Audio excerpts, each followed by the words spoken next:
Good morning. My name's Alan, and I am a hypnotherapist, and I'm preparing this recording specifically for Sanpreet, who just talked to me about some concerns that she has about her daughter and her state of mind. So, Ishman, if you're watching this, I would like to first, I hope I pronounced your name correctly. But I'd like to explain to you what I explained to your mother, what I do and how I do it in hypnosis. So in talk therapy, what's happening is that people are talking to you, they're asking you questions, and they're making you talk about your emotions, how you feel. And sometimes it is healthy to do so, but it's a very, very long process. Sometimes I read some studies that for talk therapy, it could be up to 600 sessions to get a 32% uh, resolution rate. And in hypnosis, on the other hand, you could get the same results in as little as 6 sessions. So, what would happen during a session? I don't need to know anything about you. It's called working content free. In a content-free session, I don't have to know who your friends are. I don't have to know why you're upset. I don't have to know why you have anxiety. I don't have to know anything at all because the story you would tell me at a conscious level are the stories you tell yourself, which keep you stuck in that loop of anxiety, that are keeping you stuck in that loop of depression. And the story doesn't serve you anymore. It's a story that's broken. It's like a program that you're running in a computer. Every time they change the versions of Windows and they do a fix or a new version, it's eventually the system gets slow, it's ineffective, and it doesn't work anymore. Sort of the same way our minds, if we have a lot of stress for a long time, we can't resolve the problems because that old story keeps on looping back and back and back, and nothing ever changes. So, what I do in hypnosis, here's the process, and this is what your mother really wanted me to talk about. The first thing I would do is I would ask you to close your eyes. You'd close your eyes, and I ask you to relax.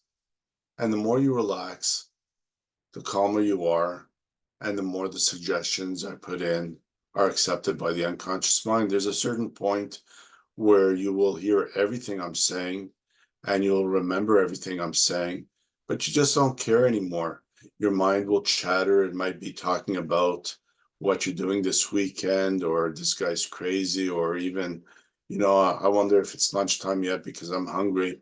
And that's the conscious mind bringing up data, which your conscious mind is understanding, but I don't care about the conscious mind. It could think whatever it wants because I'm going directly to the unconscious. So, how do I communicate with the unconscious? In the process that I use, which is called the Simpson Protocol, what I do is I ask first, can I establish a communication using the hand signals? So, I'm just going to put my hand here so you can see my fingers. And when I get permission to move forward, I get a yes response or I get a no response. And it could be any of my fingers. This could be the no, this could be the yes. It doesn't really matter.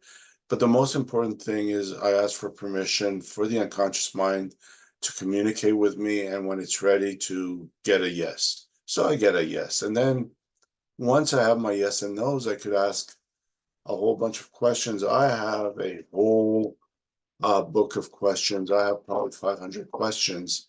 And so I start asking, I say, okay, let's look how much you feel safe and secure. Is it is it a 0, a 1, a 2? I scale of 0 to 10. So if 0 is low and 10 is high, I could get, oh yeah, it's a 2. I don't feel very safe.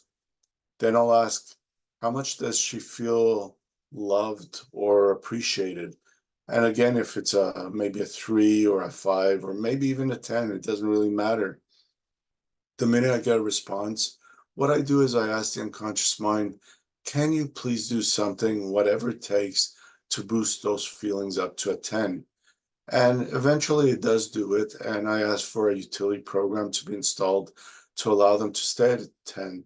So even from the first session, those feelings that you may have lacked from the day you were born to now, maybe they weren't at the highest level, but we will optimize and boost them. Then I ask, is there any fears and or phobias that are affecting the anxiety, those feelings, these compulsive thoughts that you're thinking that are stopping you from moving forward? And if I get a yes, again, I don't ask where did they start or why did they start or how are they affecting you. Instead, I said, is there anything you could do unconscious mind to release those because they are no longer serving them, and replace them with the most appropriate thoughts to allow her to be happy, content, peaceful. And when it's done, I get a yes, it's done. I'll then ask, what about the energy systems of the body? Are the energy system, the chakras, the meridians, um, the life force, are they balanced and optimal? Because sometimes your energy system is off, but I don't know how to fix it. But your unconscious mind will say, yes, we could do that. There's something that's a little off. Maybe there's excesses or deficiencies of energy. It will repair, fix, and so on. We ask, is there any shame or guilt? I don't need to know what they are again. You have to feel safe at all times, and that's really important for me. So if there is shame or guilt, what are we going to do? Please release the guilt and shame. Do whatever needs to be done to release them, and please allow this to be a non-issue. Eventually, we look at all the experiences in your life, not one by one, but specifically what's causing your overthinking, your feeling negative and feeling not positive.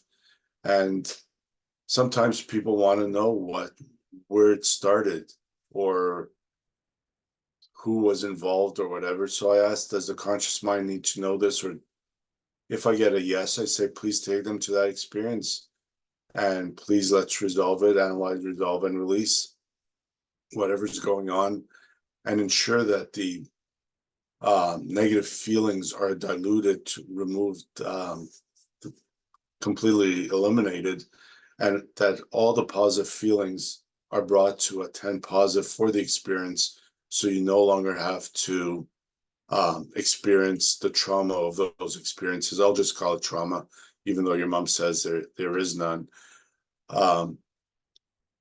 We also look at karma. There might have been something in a past life, or even inherited from a great grandparent, because it all comes down into your DNA. So if you have the memory of your mother and your father in your DNA, it also contains the memories of your great grandparents and your great grandparents and a few generations back. So sometimes it's not even your own stuff that is being triggered. Maybe it's a past memory that was dormant in your DNA until now. And I don't know how it started. I don't even know what happened back then. None of us do. But you could just say, is there anything in the DNA that needs to be released? And again, the unconscious will say yes or no, or please, I'll ask, please release, remove, render to zero, so that those memories are no longer contributing, especially in a negative way. If it's a positive way, we just leave them. But if there's anything cultural and cultural, religious, or any other way that affects the issues, we ask for that to be done. So this trauma release, this I'll call it an anxiety release protocol that I do, works on trauma. It works on anxiety. I think I just said that. It works on anxiety, it works on trauma, it works on depression, it works on sadness, it even works on grief. And what happens is that over the 5 sessions in which I ask all these questions and get complete resolution, what happens is that when you remove all the negative, you're left with a clean slate. You're left with a feeling that you could now start building your house, your life, your future from a place that's solid, what I call a solid foundation. Because if you are building anything in your life on a past, any kind of past that's not solid, it's like a house that you build on a weak foundation. There's a little bit of a tremor, a truck goes by, the house shakes, and then the house falls apart. We don't want that for you. We want to make sure you're solid. And if that's the only thing I do, you know that you'll be able to move forward feeling happy, feeling satisfied, feeling secure. So this really is a video that I created just for you to answer as many questions as I can for you. It is not complete in the sense that I do this all the time, and every person is an individual who comes to me with individual things. So every person with the same issue will have a different source of the issue. But it doesn't matter, because by the time I get through my 500 or so questions, you will be free of them and you will start living your life, the best life ever. So please do give me a call if there is anything that I have missed that you're curious about. Some of the questions that people ask about hypnosis is, first, are you asleep? I would say no. Your eyes are closed. You are very, very relaxed to the point where when you open your eyes, you felt like, oh my God, I think I've been sleeping for the last month. But because you hear everything, you remember everything, and you are part of the process. I don't have any control whatsoever on you. And the other thing is that you will not get stuck in a state of sleep. There is not one documented case ever of someone closing their eyes and being stuck in sleep for the next 20 years. Just doesn't happen. Sometimes if the internet connection goes away, 20 minutes later, you'll open your eyes because you haven't heard any voices. You wonder where everyone went. But that's the worst thing that could happen. If there is an emergency, your mind has a fail safe that if it knows that you're in danger, you will open your eyes, you'll smell smoke, you'll know that there's something going on, you'll snap right out of this trance and go to the door for your safety. So again, you will be totally safe.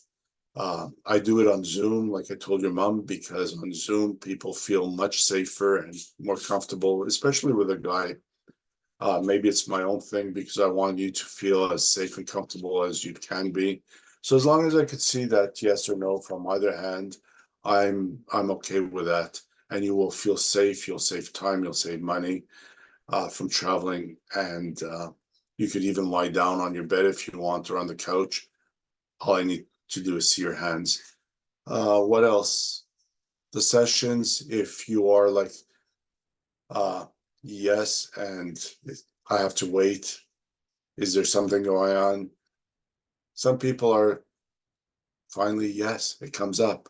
Other people, I ask the same question, I get a yes. So the length of the session will very much depend on how you react during hypnosis, how you answer me.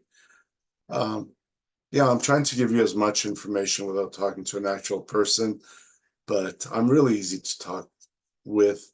And if you need additional stuff to do some self-hypnosis, to ask your own questions in between sessions, or if you need a video or an audio to help you sleep better, to get rid of some of your current anxieties, after we talk a little bit and we know exactly what's going on, I'd be happy to prepare those, because at the end of the day, I really do want to see 100% satisfaction rate. I know that's not ever possible. There's always someone who's going to say, I don't know.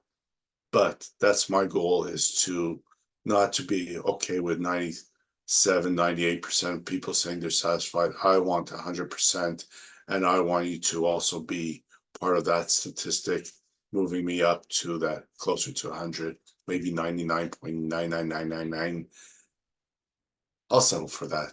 Anyways, if there's any question, you know where I am, 905-452-2186, or you could also look on my website, mindalchemist.ca. You'll be able to find me there. Thank you, and I wish you a very, very good weekend.